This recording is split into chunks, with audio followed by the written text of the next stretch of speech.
Professionally, like 15 years. Close to 15, yeah. About 20 years. I'm about 15. It's been 19 years. How do you find new music? Or of course, only at BPM Supreme. What do you think makes a DJ set unique? Routines. So what stands out for you as a booker? The energy's always got to be lit. What would you say is the current industry standard for equipment at a nightclub? CDJs or turntables, Pioneer or the S9. Do you have an in-house studio, and how much gear do you have? It's pretty basic, turntables S9. How do you set yourself apart and as far as getting booked? You have to find what you're good at, what your strength is, and whatever you do, brand it, own it, because you'll find a lane to get in if you own that. And at the same time, like, whatever that you do own, make sure it transcends out of your area. Being myself, like 100%, has been really helping, because I didn't start being myself 100% till like a year ago. And I saw a complete change in everything, because I was trying to keep up with what was hot, trying to keep up with that guy, and like it wasn't genuine. So when I started being true to myself, the marketing kind of took care of itself. Your brand is what people say about you when you're not in the room. When do you turn down a booking? When you don't like the person. I just want to enjoy my life. So like, if I gotta be in a thing with you for like a couple hours or more, that shit is not fun. So like, It's almost like you're being shallow, right? Like you know where you want to go, right?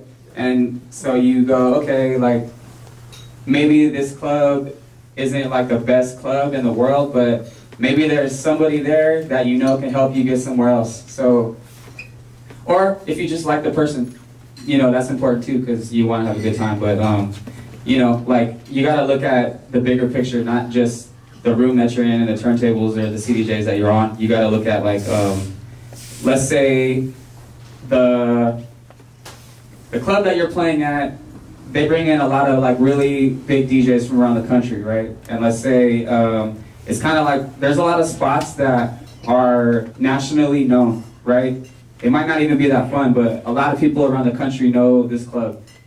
So if you play there, and you know the other traffic of DJs that are running through that spot, and you know there's a lot of, if you see a club with a lot of really popular DJs playing there, just know that that club has a lot of eyes on it from around the country, or because you're looking at DJs coming in from Miami, from Chicago, from LA, or wherever they're coming in from. So like if it's one of those spots where you know there's a lot of people playing, that could be like a benefit to you, because you're associating yourself with people who are more like popping than you are. So if you get an opportunity to do something like that, it can help you out, because a lot of times we, before we get booked, we'll look at who's playing there. Like, and sometimes people will get us on that too. They'll hire us and they'll be like, hey, can you DJ at this club? Oh yeah, we just booked Romeo and Miles. So I'll be like, oh shit, okay, cool, like, that's pretty dope, I'll do it. But on the flip side of that is like, if they did just book Romeo and Miles, that means a lot of other people are probably paying attention to that spot too. And even if it's not that good, they might just think it's good because they got these guys there playing. Yo, one thing, take care of your mental health, man. Like a lot of us don't get to talk about that because this is such a party-driven scene. You know what I mean? Everyone wants to have fun. No one really wants to hear about the negative stuff, the stuff that goes on in your head. You know what I mean? If you need to take a break, take a break. Say no. It's all good. What advice do you have for a DJ? What is like the main advice you have for getting booked? You just have to be out there. You have to make friends with people. You have to socialize. That's just kind of how our business is. You can't just ask me for a gig. I'm not going to book you unless you've been out here to hang out and you've actually made a real connection with me. Because although, you know, I only book good DJs, I also only book DJs that I like as people. Hang out at the places that you want to play at, because eventually you're going to meet someone who does the booking there, or you're going to meet someone who knows the person booking there. So whatever club that you want to eventually see yourself at, hang out there. and it's gonna happen. And I'll add to anyone who is a introvert or antisocial, because I'm naturally very introverted and shy. And then I started doing that, like, okay, I'm just gonna go out, super awkward, but then like over time you kind of get used to it, and you know, you befriend people, and like you gotta get out your comfort zone. Like, just go, even if you like talk to one person, like, it's all good, it'll eventually happen. You know, it takes time. So. Let me add to that too. So let's say you don't really go out a lot if you're shy and quiet like that. There are people who know who you are. As soon as you meet them, they're like, oh, yeah, like I've seen you on Instagram, I've seen your videos or whatever. And it just takes that one time where you could just meet somebody and they might even know you and you don't even know that they know you. So going out is definitely very important. Tell us what it's like to DJ for an NFL team. It's pretty crazy actually, because it's not anything like doing a club or doing radio or anything like that. It's like, because you don't have a lot of time. They give me like 1 minute. That's my set, literally like 1 minute. So you could stand there and play like one song and clap your hands or do something, but like you gotta start like high energy, and then it's not even about playing like the new hot songs, or it's just about like, you're in a stadium with like, I don't know how big the stadium is. Like I do the Raider games and I think it's like 60,000 people or something more than that. So you gotta play like anthems, like big party songs. Oh yeah, so in Oakland, you know, it's Oakland, so we literally play Bay Area music, Bay, classic like rock. It's like rock, Bay, West Coast rap, and some funk. And that's it. And I'm also on call. I don't know when I'm gonna DJ, so I can't even go pee. Like I have to stand there, and sometimes they'll be like, all right, Jay, 10 seconds. So I always have to have a set ready, because I DJ when they score, or if there's like a timeout, I kind of just fill time. So like if they go to a timeout, and I'm over here like, you know, bullshitting, talking to people, like I have to always have a set ready. So when I do my sets, I'll run through it real quick, and then as soon as I'm done, I'll make the next set. And then I just have it there. Like I have like 50 folders. I have like this Raider folder in my Serato. And there's just like all different sets that I've done every game. So even if I'm not ready, I could just literally click on a folder and be ready if they happen to call me. Like, they go, Jay, you're on in 3 seconds. I could just be like, boom. And I have it from, you know, there's usually like 6 songs. I'll put a little bit more in than I need. I usually run through like 4. Romeo, do you want to touch on that at all? What's it like to DJ for an NFL team? It's very corporate, it's very structured, and you have to play very safe. This is my 5th season with the Raiders. For the first 3 seasons, we didn't get paid. So like, but it's fine. It's like such a big deal and it's an opportunity. So, you know, we take it. Like, hell yeah, I'll be the official DJ for an NFL team. So it's just like you said, it's not all about the money. Sometimes you have to do things for the look. There are no shortcuts either. Yeah. Like, none. Like, none of these guys sitting up here took any shortcuts. I mean, they were, you know, like, I would say, especially like Miles and Jay, they're like, to me, I think they're prodigies. And they've been DJing since they were like kids. But they're only really finding like true success and like making like real good money, like just now. And they just... I'm still not making any money. You need to be a really good DJ first. You need to be a true DJ that can, you know, especially if you're gonna be an open format DJ, you gotta know how to play everything. You gotta know how to open, you gotta know how to close. What are some of the biggest struggles or the biggest struggle in your career, and how did you overcome it? My path happened to be, I was stuck for a really long time. I didn't really know too much about networking. For me, a lot of people started to know who I was through making edits. So somehow, I think it was like E-Rock, DJ E-Rock, he's from the Bay Area. He was like giving my edits to a lot of really big DJs, like DJ Vice. This was like in like 2010 too, so this was like a long time ago. But a lot of really big DJs started playing my edits. And I went from like just being this kid that was really stuck to, oh shit. And then DJ Vice is like, shout out to like shouting me out at the club. So that got a lot of attention to me. that was cool for a while. It's like, okay, I know now all the DJs are starting to know who I am. But then I got stuck again, and then I entered Red Bull 3 Style, and I ended up winning the U.S. Championship in 2015. So that took me to the next level. That was what got it for me. I was a champion for a year, then a year went by, and things were kind of flatlined for me. I was like doing okay, and then so I just won again, and now things are taking off again. So, all right, biggest struggle has, to be honest, it was like myself. Just as like, you know, like the things you tell yourself, like in fear, like the limitations you tell yourself, limiting beliefs that you believe that are just like, I'm not good enough, or I'm not like, oh, like Jay's popping, so I gotta be like Jay, or like Romeo's popping, I gotta be like Rome, and like, those are just like the biggest lies ever. Or like just not believing that you can do you 100%, even how, like, no matter how different you are, like just believe in those things. So that was like a really big struggle for me.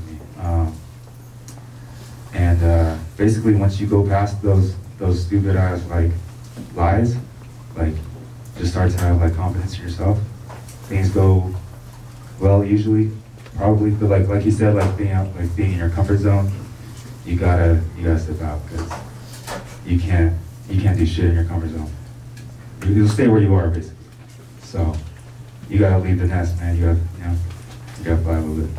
I'll tell you one thing, it's never easy. Like, my career has always been up and down, you know, and I'm self-employed, and I'm sure some of you guys are self-employed too, and you'll always have these super highs, like, I can do this forever, and then you'll hit like a slow season, like, man, I'm struggling, you know, and that happens all the time. But I think one of my biggest struggles was when I first started DJing, I was doing nothing but the most ghettoest parties possible, like these underground parties in Richmond, like, you know, Master P would be there, it was just the grimiest parties in the world, right? And this is where I learned to DJ. And, you know, and then after that, I would try to get into these SF clubs. And then I had this, like, stigma to brand, like, this is a ghetto-ass DJ, or I'm gonna hire this ghetto-ass DJ over here, right? And that was my struggle, because that was my brand. And one of the things I did do is, when people weren't booking me, I started throwing my own parties. I was like, hey, you know what, they're not gonna book me? Fuck you guys. I'm gonna throw my own parties, and I'm gonna create my own lane, and I'm gonna create my own database, and create my own following, to the point where, like, I don't need you guys to book me. I'll have my own stuff. Now let me book you guys, you know? So Jay was saying everyone's kind of on their own path, you know what I mean? So me, I don't know, maybe my closest friends know, I put it out on social media a little bit. I was super depressed like a year ago, you know what I mean? I just moved back from LA. I thought I was gonna make it, you know what I mean? I was on such a crazy trajectory. I was getting millions of plays on SoundCloud, and all of a sudden, 2016, people stopped caring about remixes.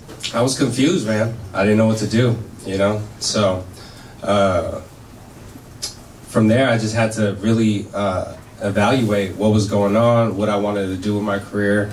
And, you know, most people don't know, I started off as an open format DJ. I still do open format DJing. I'm pretty much a rap DJ. I DJ all rap music, you know what I mean? Like here in San Francisco. So, you know, that was a huge struggle for me. You know what I'm saying? You go on Instagram, everyone's just having fun, but you know it ain't. That ain't reality. Once I got over that, you know, I had to take some sort of action. You know what I mean? So what I ended up doing was I split up my house alias. I have a new house alias, Intention. Yeah, follow me, @Intention Sound. I think my biggest struggle, just from being a DJ, is constantly burning the candle at both ends. Like, I have, you know, a family now. I have 2 kids. They're both young. You know, I have to support them. I love DJing. If I could, I would DJ. I would DJ every weekend. And ironically, I'm kind of at a point in my career where if I wanted to, I think I could DJ every weekend. I could go out, I could travel, all that stuff. But I have all these other responsibilities, and there's just no way I could do it now. Is always ask questions and try to learn as much as possible. You know, that's what you gotta keep learning. And I'm still learning to this day. We're all still learning. I wish I knew there's people just like you. Like there's so many different types of people out there who like all kind of music. So if you like hip hop, play hip hop. If you like drum and bass, there's people who like drum and bass. There's positives and negatives, I'm gonna say two. One of them, I'll start with the negative. I wish I would have known all the people who were still gonna be here in my life 20 years later, 15 years later. I haven't been in the industry that long, but you have to meet a lot of fake people, and that sometimes you think they're your friends and they're really not. So I wish I would have known that there are people out there that just want to take advantage of you. So, and then those people like come and go in your life, but then there's the people who like are the real ones that you still got in your life. Like I have people that I've been knowing since I first got in the game, and I'm still cool with them now. So I wish I would have known who was going to be fake and who was going to be real, but you can never know that. You just have to always like just keep your guard up and be smart, do smart business. And I also would have wanted to learn to know that it's a business. Because when I first got in the game, you know, I just love to DJ. That's why I'm here today still. But it's a business, so you have to look at things from a business standpoint. And business meaning like marketing, networking, keeping things professional. Even when somebody books you, like hit them with a contract or tell them this is what you need. And if they don't want to book you, then they must have not really wanted you. You know what I mean? Like, just there's little things you could do. Even if like, let's say you guys are just starting out, right? And somebody wants to book you. And if you say, all right, here's a contract. Whether you're getting paid $100 or $500 or whatever, if you hit them with a contract, they're gonna look at you like, oh man, this guy's got his shit together. Little things like that help. People that book DJs for nothing, you get what you pay for. If you want to do that and it's worth it to you, that's fine. But in the end, that's gonna be all bad for you, because once somebody books you for free, or they book you for $50, $100, or whatever, they're always gonna look at you and they're gonna be like, yeah, I booked that guy for this much. I'm never gonna pay him more than that, ever. It could be 5 years later, you could be 100 times better as a DJ. They're never gonna pay you more than that. But if you're a really good DJ, then you're gonna get paid what you deserve, always.